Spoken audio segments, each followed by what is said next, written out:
Be me, 23, just graduated college, back in hometown for the first time in years, staying with my best friend Matt. Haven't seen his family in forever. Matt's house hasn't changed. Same crooked fence, same squeaky screen door. Walk in, instantly smells like childhood. Yo! Matt appears. Little older, little beard, same dumb grin. We hug it out. Glad you're back, man. Feels like forever. It was forever. Behind him, I see someone coming down the stairs. Long legs, oversized hoodie, hair in a messy bun. She pauses when she sees me, raises an eyebrow. Well, look who finally came home. It's Ellie, Matt's little sister. Except, she's not little anymore. Memory flashes. 14-year-old her stealing our snacks, painting her nails in the living room while we played Halo. Now she's 20, studying art. Has this quiet confidence, like she knows who she is, and doesn't care if you do or don't. You're taller, I say. Dumbest thing ever. She laughs. You're not. Fair. We end up in the kitchen, catching up. She teases me, calls me college boy. But there's a warmth in it, not mocking, just familiar. That night, I can't sleep, not because of the bed, because I keep hearing her laugh in my head. Next few days, it's the three of us, like old times. Except, every time she brushes past me, or looks at me too long, something feels different. I don't think she's trying to flirt. I think she's just being herself. And that's what's messing me up. One night, I find her in the backyard, sitting on the old swing, sketchbook in her lap, music playing quietly from her phone. Mind if I sit? You never had to ask before. Sit down on the steps. She doesn't look at me, just keeps drawing. You okay? I ask. Yeah, just thinking. About? She hesitates. What it means when someone you knew as a kid starts looking at you different. Her voice is steady, but my chest isn't. Is that a bad thing? She finally looks at me, eyes serious, soft. I don't know yet. Silence. I think I stop breathing for a second, sitting next to my best friend's little sister, and realizing I might be falling for someone I thought I already knew. Lying in bed, can't sleep again, brain keeps pulling up old files. Memory folder, Ellie, before everything felt complicated. It was a summer afternoon, maybe 4 years ago, just before I left for college. Matt and I were messing around with water balloons. Ellie kept trying to read under a tree. We were being loud, obnoxious. Matt hit her accidentally, right in the back with a balloon. She screamed, stormed inside, came back with the garden hose. Absolute revenge arc. Soaked us both. Laughed so hard she fell to her knees.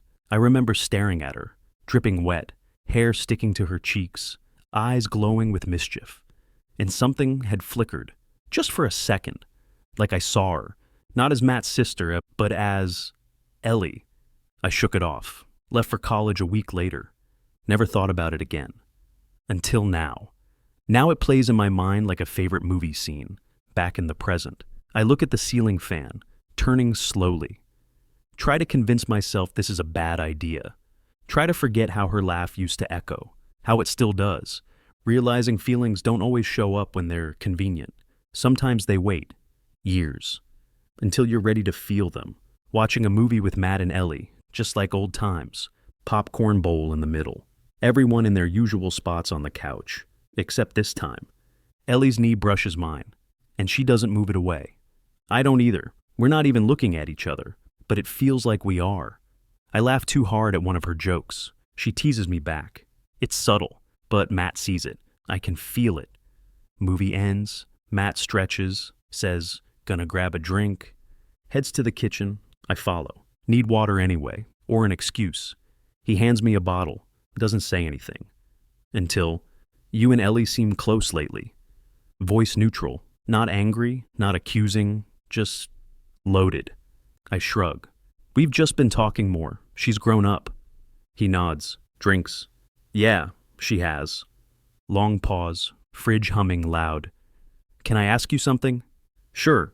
Is this something, or am I imagining it?" I freeze. Look at the floor. Try to find a casual answer. Don't. "I don't know," I say. And it's the most honest thing I've said in weeks. Matt stares at me. Not angry, just serious. "Look, man, She's my sister, and she's not a kid anymore. But she's not just another girl either. I nod. I know. If something's happening, or might happen, you owe it to both of us to not screw around. He claps my shoulder, walks out, leaving me standing there, bottle in hand, heart in throat, realizing this just got very, very real, trying to act normal, like I didn't just have a borderline terrifying conversation with Matt. Like, I'm not suddenly rethinking every second I've spent around Ellie. We're all watching a movie, something dumb, background noise more than plot, popcorn's cold, Matt's already dozing off. Eventually mumbles something about early shift, heads to bed. Now it's just me and her, Ellie, on the far end of the couch, tucked under a blanket, legs curled up. She scoots a little closer. Not much, just a shift in weight, closer to my side. You okay? Mm-hmm. She sounds tired. Long day? Long year, she smiles softly. Rests her head back against the couch. We sit in silence again. Then, her head tips to the side. Gently lands on my shoulder. Brain.exe has stopped responding. Her hair smells like lavender. Her hand brushes my arm. Not intentionally, but I notice every second of it. I don't move. Movie plays. I'm not watching. Only thing I feel is her weight. She shifts slightly, adjusts, still doesn't move away. Lets out a tiny sigh.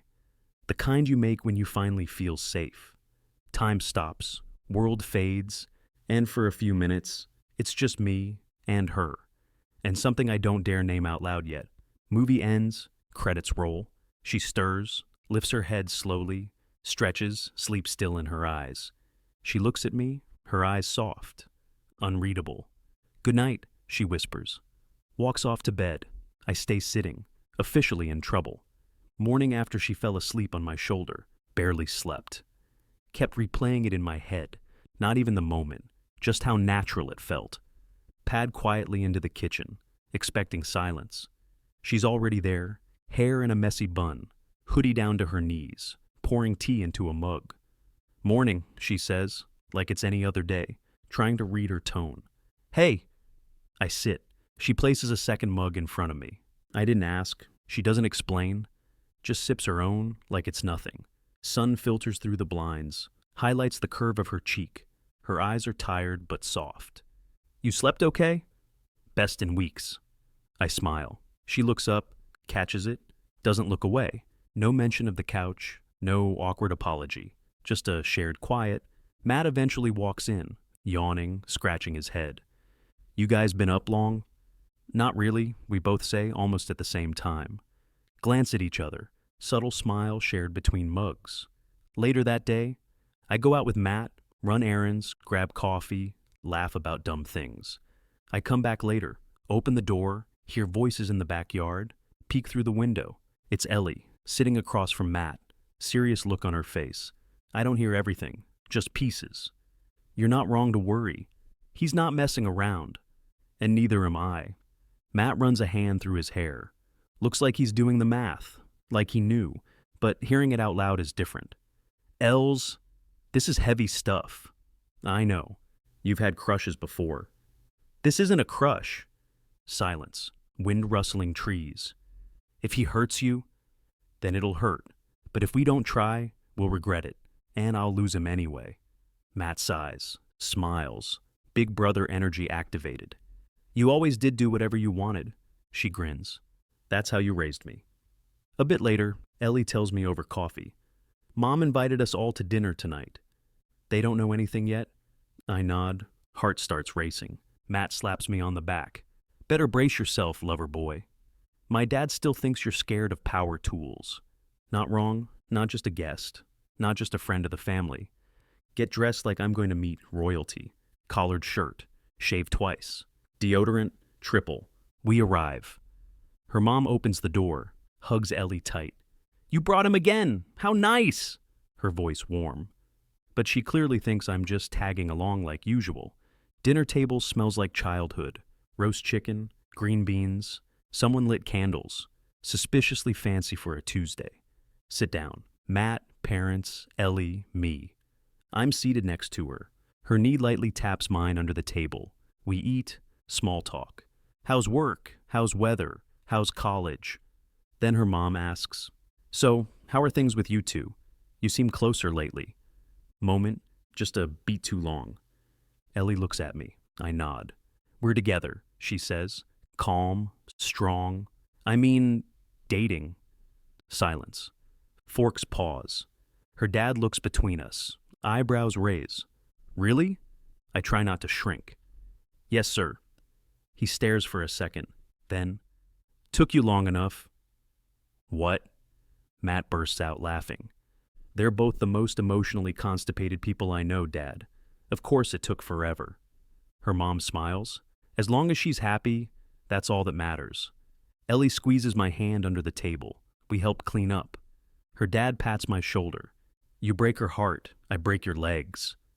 Then laughs. Pretty sure it's half a joke. I nod anyway. Ellie walks me to the porch, leans against the doorframe.